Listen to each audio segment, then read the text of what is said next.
Eric bizimle birlikte. Eric Singapur'dan geldi. Greenview adlı firmadan geldi. Greenview firması, birazdan kendisi de tanıtır ama dünyanın en önemli otel sürdürülebilirlik yönetim sistemlerinden biri.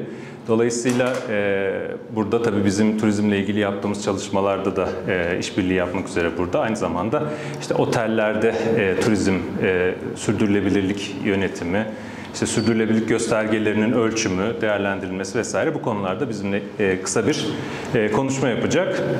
Eric GSTC ile yaklaşık 10 yıldır çalışıyor. Aynı zamanda GSTC'nin de yönetim kurulunda.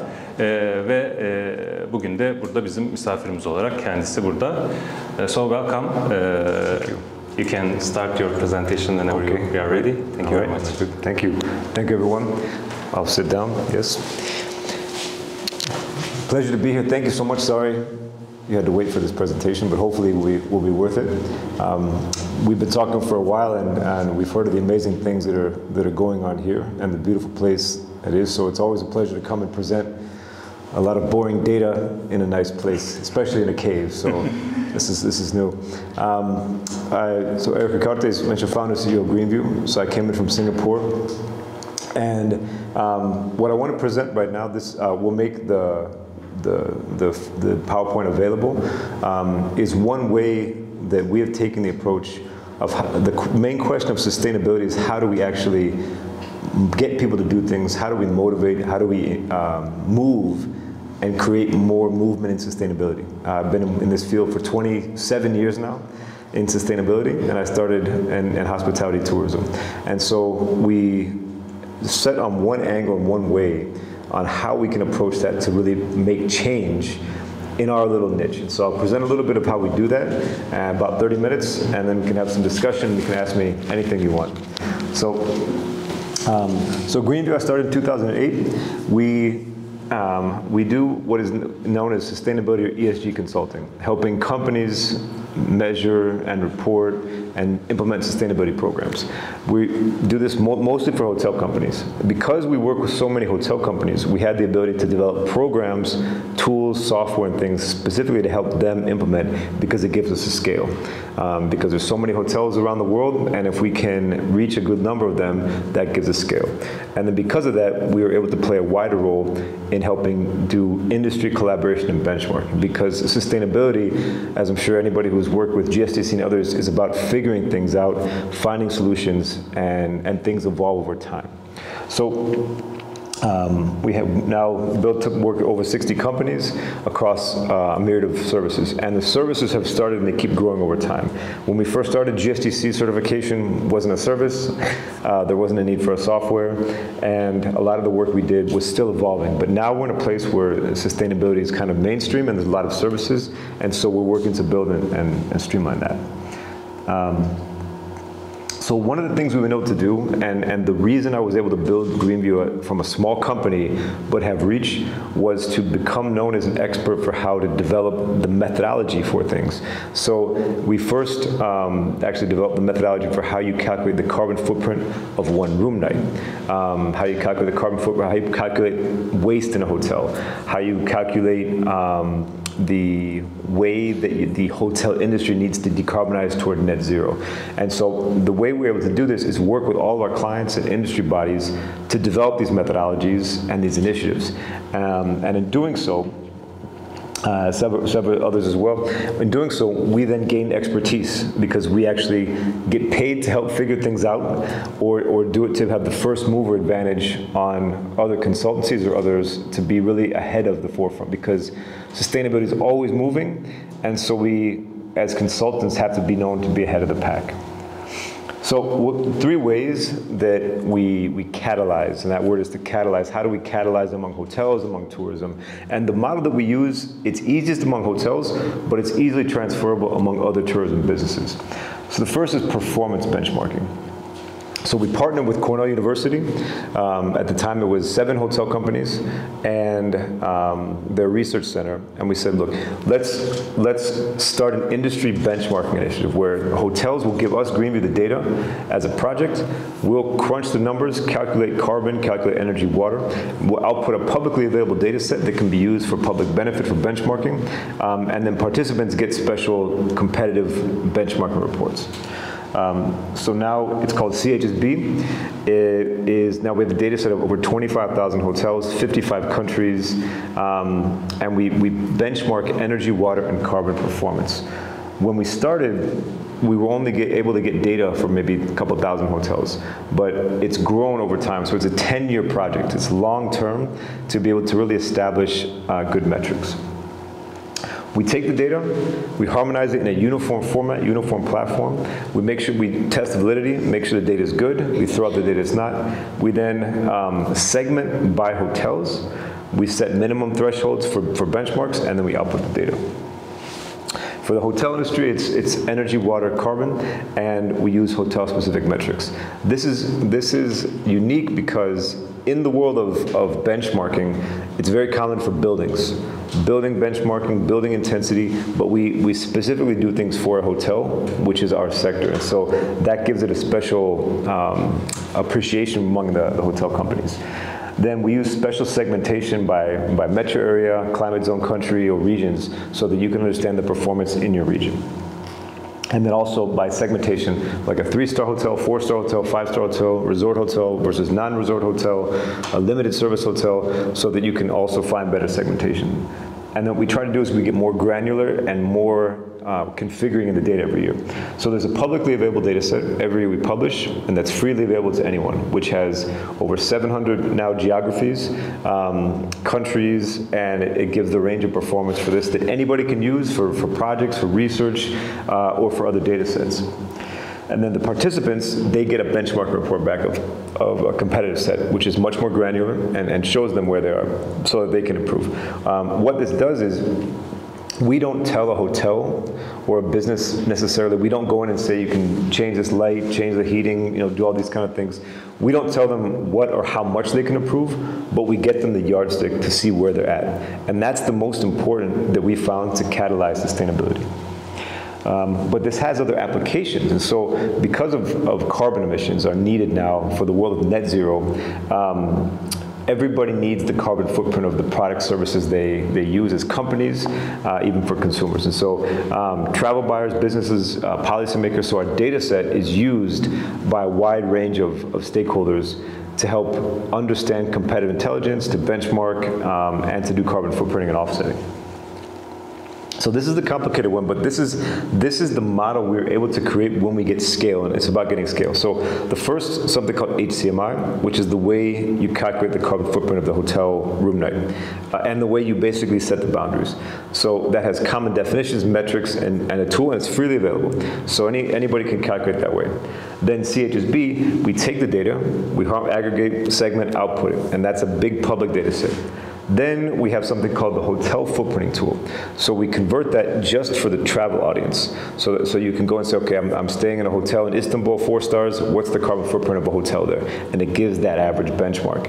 And then that can be used by a wider industry. So it took us 10 years, but we built this platform, and it's freely available. So this is online, freely available. And you can go and choose the hotel. You can't choose the exact hotel, but it's the market similar to a flight. Say I'm taking a flight from Singapore to Istanbul. What's the carbon footprint? But then those who want to say, I want the data set in bulk, we give it to them. So we've been able to amass that big travel buyers, intermediaries, governments, others are using this data, which is fed up from that whole platform into a wider data set that's used. And this model is actually what's going to be replicated across other products and services as everybody goes net zero and needs the carbon footprint of every product and service. So some findings from a latest data set. This is what I'll explain now is just some of the examples of what we can do once we have a lot of data. And this is going to get better and better. And it's not just us, but essentially these data sets can be mined, researched, and furthered for specific uses. So for example, quick key findings. So 2019 versus 2021, carbon emissions for the data set across the whole globe reduced by 30%. Why? Because occupancies are down. But carbon reduced more than energy because the carbon intensity of the electric power also went down even further. But water increased per occupied room because you still have to use water in the hotel even if occupancy lowers to flush toilets and clean things and make systems run efficiently. So those are some key findings. We would have thought that water usage would have gone down proportionate to the people in the building, but now everybody kind of understands it's not the case. Okay, so just a couple examples. So this is one we presented yesterday, actually. So the Baltic states, which we collapsed. And also it's important because hotels of different sizes and classes. So if what we consider a full service hotel, meaning it has at least a restaurant, has some meeting space, which is not a resort, like an urban hotel, and it washes laundry in-house. The median energy uses per square meter. So we see, here's the range. So Baltic states, for example, are the highest in this region on average of the median. And some places are higher than others. It will depend, for example, Canada, if it's a cold climate, more heating. Australia, if it's as well, is a little bit better performing. But again, these are just the starting point of the numbers. They're only for reference to understand in general what's the average intensity or average energy of a hotel. You've got a general idea across the world about where the range is. Then we dig in deeper. Water, similarly. Water, we have kind of a range. Look at any country, your similar range in the median. But this is the problem. This is carbon, and the same for water. So this is Singapore. This is 81 hotels in Singapore that we gathered data for this year. Here's the water per occupied room. As you can see, there is such a wide range of performance across hotels. And the same with, this is with carbon emissions. You say, look, we've got our median, so all these medians are that line. But the range is so wide. And example of Bangkok. So this is cities now in Southeast Asia. Full service, non-resort hotels that wash laundry in-house. Water per occupied room. Bangkok is the highest by far. And now but why?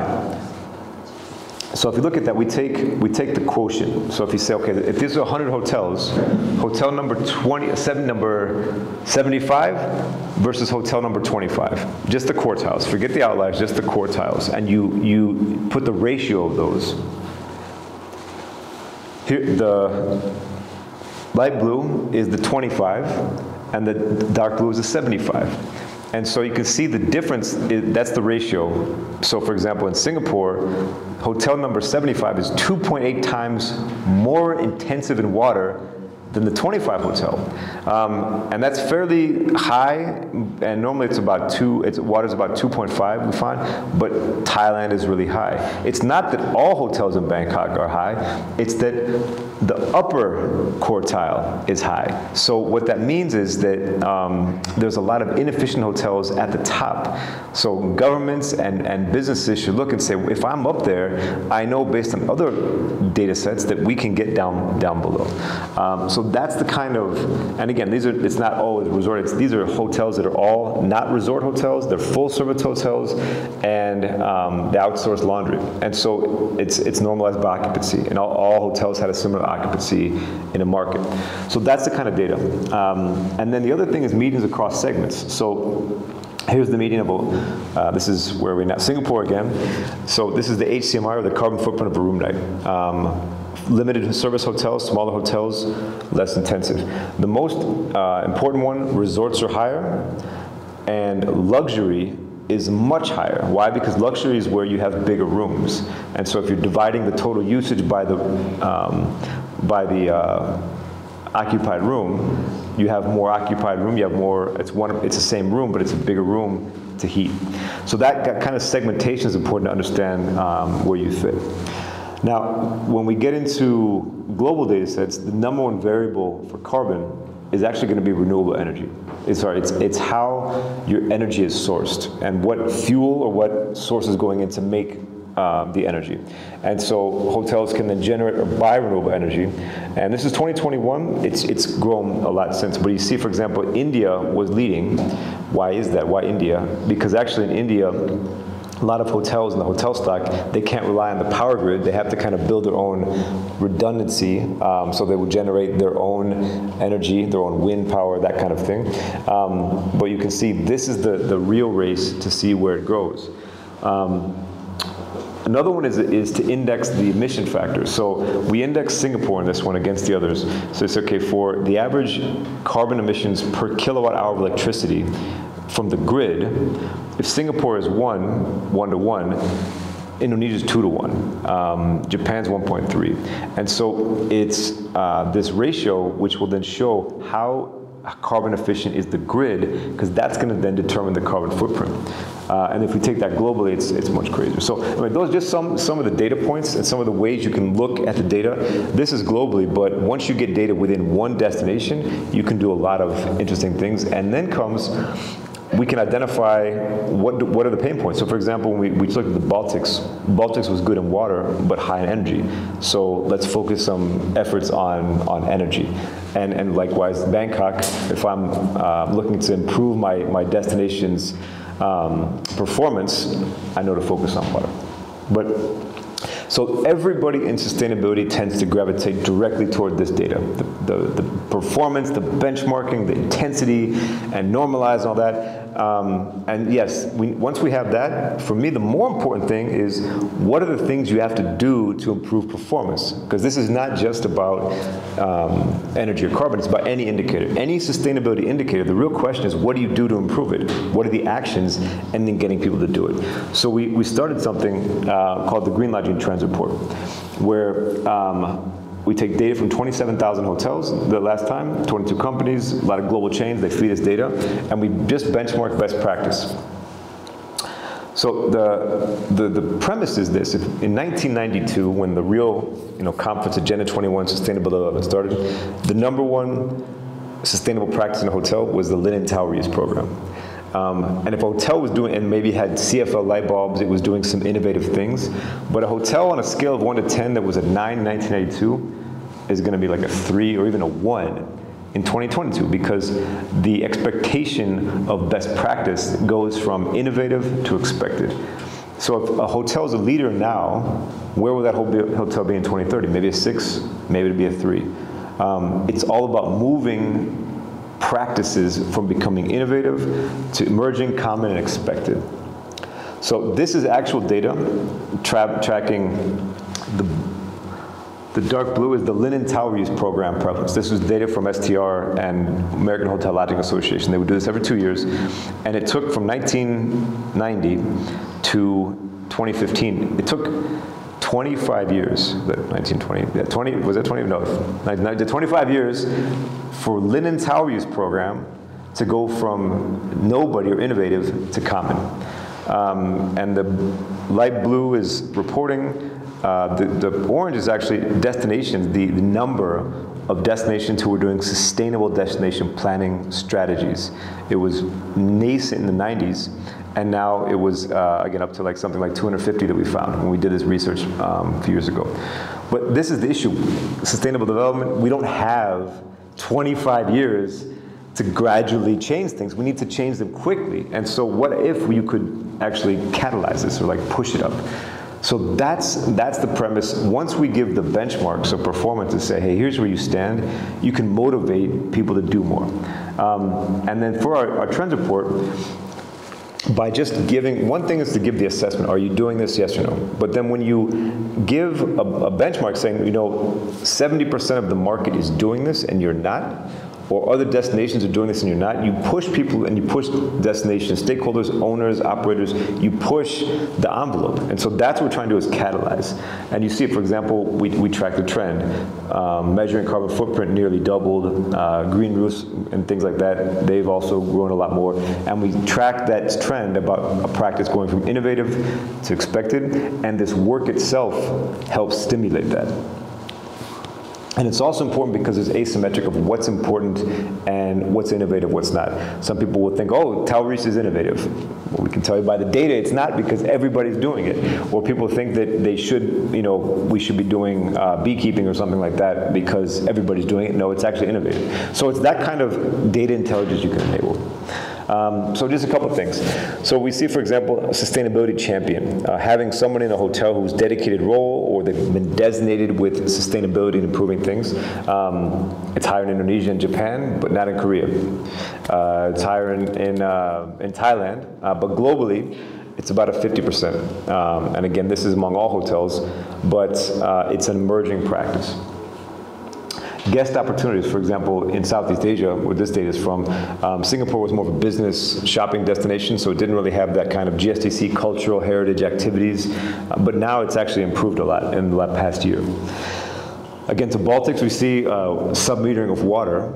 It goes back, we saw Sweden and Baltics were actually fairly low in sub-metering, but Switzerland, for example, about half the hotels are doing it. And so that's where you can kind of see there's a general move, and what countries or what companies or what hotels are behind. Another one, for example, Thailand, water refill stations. It's not very common in Thailand. You can see limited service hotels don't really have it. But in the trade-off, Thailand is actually the highest in eliminating plastic water bottle usage from the room. Why? Because Thailand is common practice actually to have glass bottles that are just reused. In pretty much every hotel you go to, there's the same kind of glass bottle in the hotel. They fill, they give you more, next day they take it, and that's what happens in Thailand. But places like Korea, it's very, very uncommon. And then we go, for example, this is back to the Baltics, this is what I presented yesterday, but we see what's the destination or hotel company or hotel doing well. Energy and water tracking, the LED lighting, plastic straws are doing well, even though they're actually a little bit lower on plastic bottles. But the sub-metering, the renewable energy, that's the lowest among the prevalence. And then this is in Singapore specifically. Singapore is very good in tracking because that's now a common opt-out of housekeeping. Interesting thing, so almost 4/5 of hotels have the opt-out of housekeeping, but there's still that 20% that don't do it yet. And so those are the ones that we want to push to also to get to that 95%. And in Thailand, it's a different story. So Thailand, the single-use plastic, even though bottles are out, the overall plastic is pretty low, but Thailand has a lot of vegetarian, a lot of guest interaction and efficiency. All right, so that's the data piece, and there's plenty of data out there available. We have it. We run that survey every other year. That'll be starting up next year. We run the data benchmarking every year, and we're constantly feeding in data. But I want to talk about GSTC quickly, and then we'll go to some Q&A and discussion. GSTC is this other piece of how do you enable sustainability needs to give scale. And so everybody knows GSTC, I'm assuming, in this region. But GSTC they were able to solve that issue of what's a green label for a hotel, or a green standard or framework, what's the one we should all point toward. But we take it for granted, but it took 30 years also. It took 30 years since the first eco-label was established, Green Globe, in about 1992, I believe. This was this conundrum that the prevalence of certification of hotels around the world, it was maybe less than 10 definitely, depending on your definition, less than 5, less than 1. How is it possible that after 30 years, there's very little? But GSTC has now given that scale, and Turkey is one example, Singapore is another, where you see hotels move toward this because people see the value in it. Everybody knows. So since everybody's gravitated to it, it's a common platform. Not just governments, but businesses, travel buyers, intermediaries, and we've seen the scale. Again, it's the kind of thing, once you get scale, now you can do more with the data, you can do more with services and things. And so, and this is now what we're seeing in Singapore, if everybody needs to look at local procurement, then there's the opportunity to scale to say, look, can we all look to procure more locally grown vegetables, which is an initiative of the government that they want more local procurement. If everybody needs to, look at more cultural heritage activities, what are some local businesses that can be strengthened? So what do? We actually have an enterprise sustainability software for hotels to measure, water, track, best practice, all this, where they use their system for companies and for hotels. When we saw that there was a need and a business case, we then invested in a GSTC module knowing that hotels could then, they would need it, there'd be a critical mass to work toward getting GSTC. But we wouldn't have made that investment until we saw the market signals. And so now there's going to be a lot more of this, and that's the kind of the conclusion is, now that there's scale in certain destinations with GSTC, there's so much more opportunity to pick into each criterion and see where can we actually do more in the destination, bring costs down, get more local suppliers, that kind of thing. So we put a module in where we actually reconfigured it so that it's not actually by topic of criteria, it's by hotel, like actual hotel operations, like what do I actually do in practice? What's my step 1, my step 2? So we broke it down into 19 steps, and then we have a full module that can be audited against. And then we, one of the first, actually this is the first hotel that was certified in Singapore, used our software and used it for the auditing. So, for those remotely, QR code is going to be there, but you can sign up greenview.sg. So all the data, the public data sets for the benchmarks, all available. The reports are available, a lot of other resources we have. We put out a lot of content. We encourage you to get involved and use our data. So thank you very much. Thank you.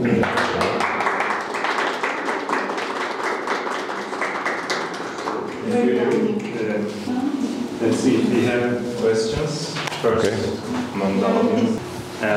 You said that you are doing data validation first, after you collect your data from hotels. How do you do this? It can be a technical question, but it's very... We do it very carefully. Again, this is the kind of thing, this project is 10 years old. And so we have an industry advisory group, and we would go improving it every year, and we'd go adding things. And so what we've done is we add more segments, add more data pieces, and we end up, so we built up, I think, about 25 different validity tests. So there's an easy test, for example, we make hotels submit monthly data by the month. So do you have 12 months data? There's a lot of data that's just missing. It may be valid, but we have to at least flag that. Then we have fences. So we establish, in the same way we have these benchmarks, we establish fences to say, okay, this hotel's intensity is outside the threshold. And we actually, of the 25,000 hotels that we received data for we actually only output data for 16,000. Meaning 9,000 hotels we actually had to exclude. Most of it was for occupancy because that was still COVID, and it's not really a representative benchmark when some hotels are closed and some are not. And we actually skipped 2020 for that reason. So it's a series of various validity tests, but again, it's other ones that are more intuitive. Like for example, if you're in a cold climate and you heat your building with gas, then you need to have gas as a source of energy. But if the hotel, it may be within the intensity, but it only submitted data for electricity, then we flag it, saying, no, this hotel should have gas, so we put it. So it's that we work with, and then when we do more bespoke, like with our clients and others, it's year-over-year change. And that's the next one, is to have a data set see, can it vary year-over-year. We also have, like, I think there's a lot more, but those are some of the more common ones. Okay, thank you. I have one more question. I studied actually your greenhouse gas calculation methodology, but you collect all the data for scope 1 and scope 2, am I right? Mm-hmm. Yes. And then for scope 3 you go to outsourced laundry only. Yep. Is it a common practice for hotels, or why did you decide to do this? Yeah, so the history of HCMI, we love our acronyms, right? So HCMI, the history of that was in 2010, a lot of businesses started asking big hotel companies for the carbon footprint. And every hotel company was calculating it differently. And so since we were in a lucky position to consult for most of these companies, they hired us to be the consultant to actually help develop this methodology. But it wasn't just me, we sat in a room, some people drafted out some ideas, we sat in a room for 2 days and hashed it out. And we decided, here's the common way to measure the carbon footprint. This is in 2011, so it was 12 years ago. And things were different back then. And so the point of this was not for carbon footprinting it is today. It wasn't for, there was no, the scope 3 protocol I don't think was in existence. There was no net zero. It was for real benchmarking and just doing the calculation for its own right. And so we looked, and of all the things we had to, for example, make judgment calls. What about the emission from the refrigerant leakage? What if you have a van? What if you have a backup generator that operates, once a month? And we basically said, what are the ones that will have you fairly compare, and that would be a good representation for the customer? And so, and at the time, everybody was just scope 1 and 2, and also the whole scope 3 of a scope 3. If you want the footprint, it's your scope 3 as a business traveler. But if you, and then you shouldn't have to have the full scope 3 of services. But the one thing that was sticking was, at the time, again, it was this linen towel. That was the one thing that everybody knew. So if the hotel outsources its laundry, we've been, telling guests, make a difference, reuse your towels. But if the hotel outsources its laundry, then that's zero benefit for the hotel. So we wanted to make sure that that was the one normalizer. We put that in, which then was called Scope 3 once we converted. But that's overdue, and so now actually, starting next week, we're about to kick off the 3.0 of HCMI and upgrade it to address all the little nuances. And then start, because, so for Scope 3, it's in a much earlier stage. And there's something we have called the Net Zero methodology for hotels.